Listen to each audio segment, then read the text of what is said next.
Hello guys, welcome back to our channel. So guys, mayroon tayong gagawin ngayon guys. Ito guys, si-share natin. So ito siya guys, ay ginawa na natin ito. Hindi lang natin pinapakita. Pero sa ngayon, nung nag-test tayo sa kanya, ang nangyari ganito guys, yan, umiikot siya. Tapos pag nag-restart tayo, yan ganyan, nag-restart tayo, ayan, ayaw nang umikot. Ayan.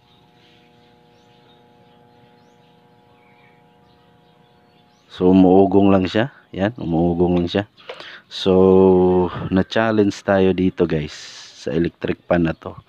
So ginawa na natin ito. So nagpalit na tayo ng bagong kapasitor. Pinalitan na natin yung ang kapasitor niya, yung luma, nagpalit na tayo ng bago. Okay? So nagpalit tayo ng bago dahil sa baka sa kapasitor. Tapos yung nagtesting tayo ganito, ganyan. Ayan. So hindi siya makaikot. Ayan. Ano? Umuugong lang siya. Kailangan pa natin siyang tulungan. Ganyan guys. So tulungan natin siya. Ayan. Tigas o yan. Okay? Ayan. So kailangan pa natin siyang tulungan para makaikot. So yan yung problem niya guys. Okay? So buksan natin ito guys. Tingnan natin kung ano ang problema sa loob ng motor. Okay? So skip tayo guys. Skip.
So guys, ito na siya guys. Ito yung ginawa natin guys.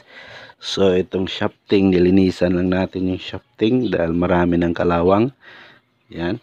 So nilinisan natin ang shafting. So ito yung ginawa natin habang nagta-time lapse tayo para nag-explain lang tayo.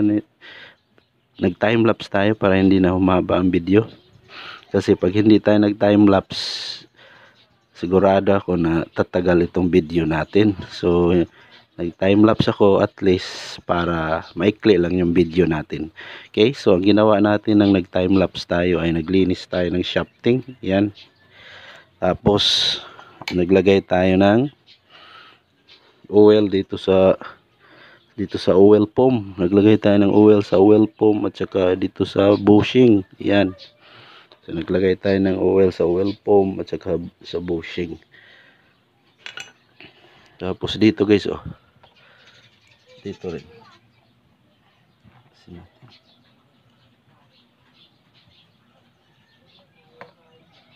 Yan guys. Yan. So naglagay din tayo ng oil dyan sa bushing at saka sa oil foam. Okay, so balik na natin ito guys. Balik natin siya. Tapos testing tayo. Balik na natin siya tapos testing tayo. Okay? So time lapse pa rin tayo guys. Time lapse. Boom!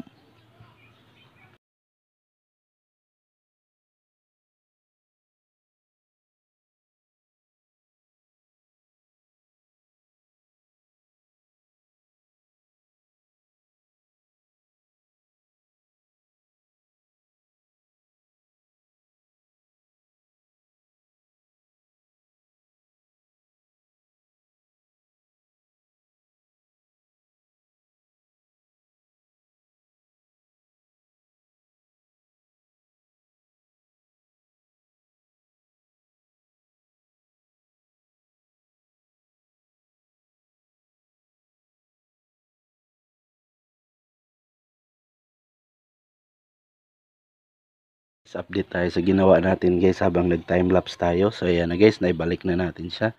Yung shafting, ayan, naibalik na natin yung shafting. Yung mga tinanggal natin, naibalik na natin. So ayan. Tapos guys, naglagay na tayo ng electrical tape dito para makita natin pag umikot siya. So kanina guys, tinulungan pa natin siya. Bago siya makaikot, kailangan muna natin siyang tulungan. So kanina kailangan muna natin siyang tulungan para makaikot. So try tayong mag-testing ngayon guys. Try tayong mag-testing. So ito guys, oh. So plug in tayo guys, plug in. Yan, umikot siya guys, oh. Yan. Yan.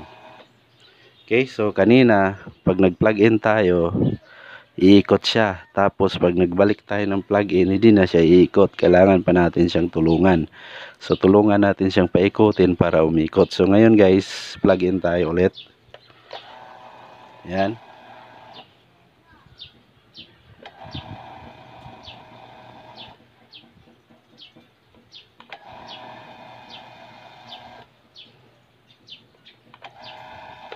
Okay guys, so ayan na siya guys, umikot na guys. Maraming salamat sa panonood guys. Sana man nakuha tayo dito guys, kahit kunting kaalaman lang. So ang ginawa natin ay nilinisan lang natin yung shafting. Nilinisan natin yung shafting dahil marami ng kalawang. Tapos nagpalit tayo dito guys, oh, itong kapasitor niya, pinalitan din natin, bago ito. Okay, so bago ito. Hindi na natin pinakita yung pagpalit dito. Okay, so yan siya guys. Try tayong mag-unplug. Yan, tapos balik tayo kung iikot pa ba siya. Yan, so yan na siya guys.